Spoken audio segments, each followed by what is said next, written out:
Oh, gotta close it. What's going on, everybody? Dylan here with Dylan's Home Espresso Bar and my lovely wife, Brittany. Barista Brittany. We are currently in Seattle, Washington. So we've had plenty of coffee. I think this is our third place. Yeah.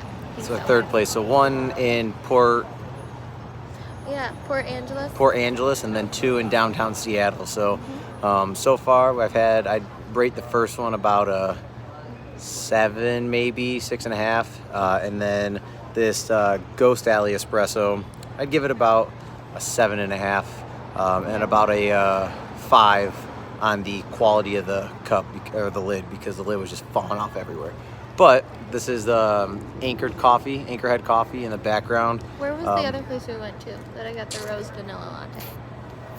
I can't remember. I forgot the name of it. Yeah, I don't remember. It was okay. It wasn't great, but it wasn't bad. I liked mine. I mean, we're excited to try this place tomorrow. Way too many coffee right now. I feel like my stomach's gonna explode. Super hyped up on caffeine, probably about 500 milligrams in already. It's been a while. It's been a while since I went live, so it's nice to be back on here. Nice to be live, especially in the city that everybody talks about with coffee. So had to jump on here to say hi to all my followers, and we're drinking some coffee. So drinking some coffee. I don't know who's all on. I can't even see the live chat. Hold on. Yeah, I can't see a whole lot of anything right now. Live chat. They're visible. Just no one's chatting. Got it. Someone should say hi so I know that the live chat works. Well, I don't even know. Oh, there we go. Hello. I'm here. Hi, Tesla Talk. Or Tesla Talk, sorry. But yeah, downtown Seattle. This is kind of the more mellow part of downtown. There's not too many people here, which is nice, sitting on this nice little park bench here. But what's up, y'all? Enjoy your trip. Thank you. Thank you. So we're actually we're in Washington because my cousin got married. So congratulations to my cousin and his wife, Emily. But yeah, they got married at Olympic National Park. So it was definitely a breathtaking experience in the national park. First national park that I've ever been to. I think you too. Yeah. So I definitely would say one of the places to go in Washington is the national parks. I think they have a couple here, but it is super nice, super breathtaking to see, and I would definitely recommend anybody that wants to come to Seattle to make sure you make it one of your landmarks, one of your stops, because it is awesome. I mean, the coffee here is great.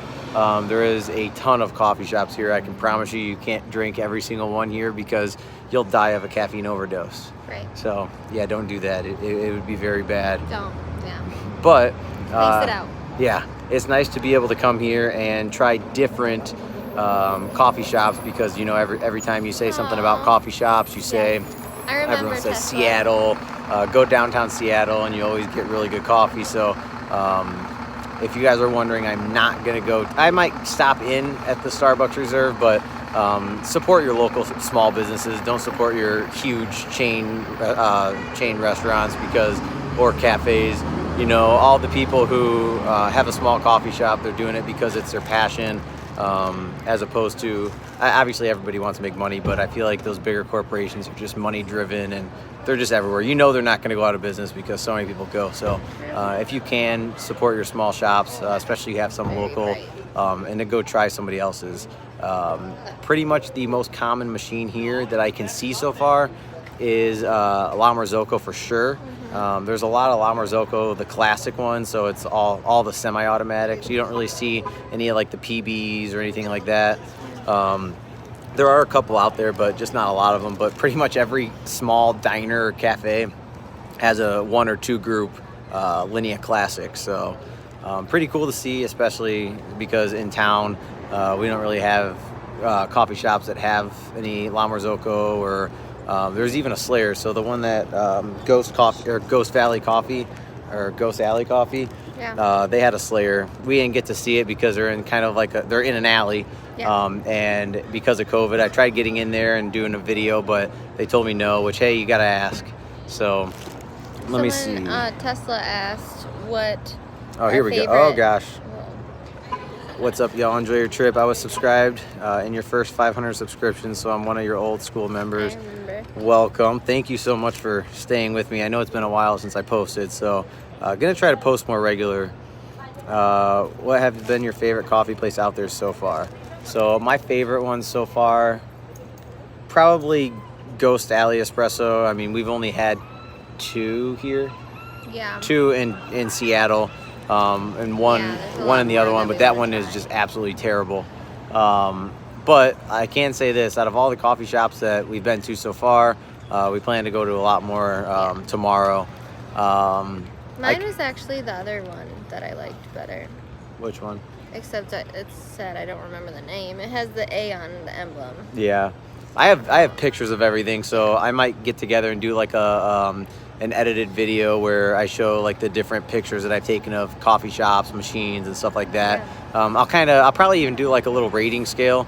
But let me tell you this, guys: if you're at home and you make coffee, you know exactly how you like it. You know, Right. it's a great feeling to know that you can practice and literally make as good as coffee as any coffee shop that you go to. I mean, as long as you're driven and you're detail oriented, you can pretty much make anything. So I just say that if anybody wants to experience a coffee shop, come down here, try coffee shops, and then you'll know that you can make pretty good coffee. I think it's the Armistice. Armistice Coffee Pike Place. Armistice? I don't know how you say that. Yeah, that's what it's called. I knew it started with an A.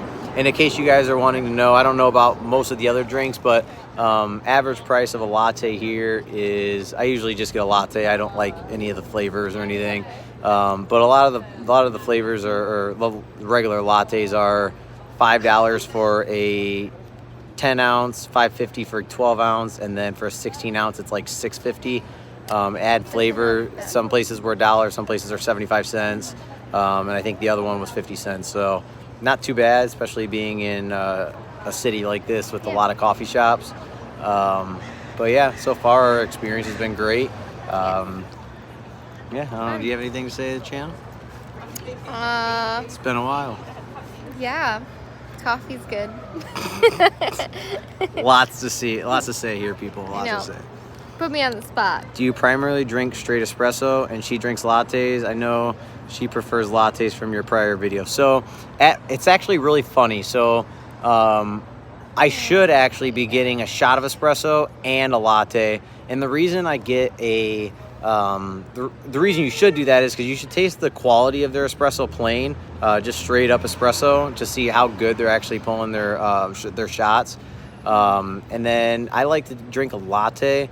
I don't drink lattes at all at home. I only drink either Americanos or just straight espresso.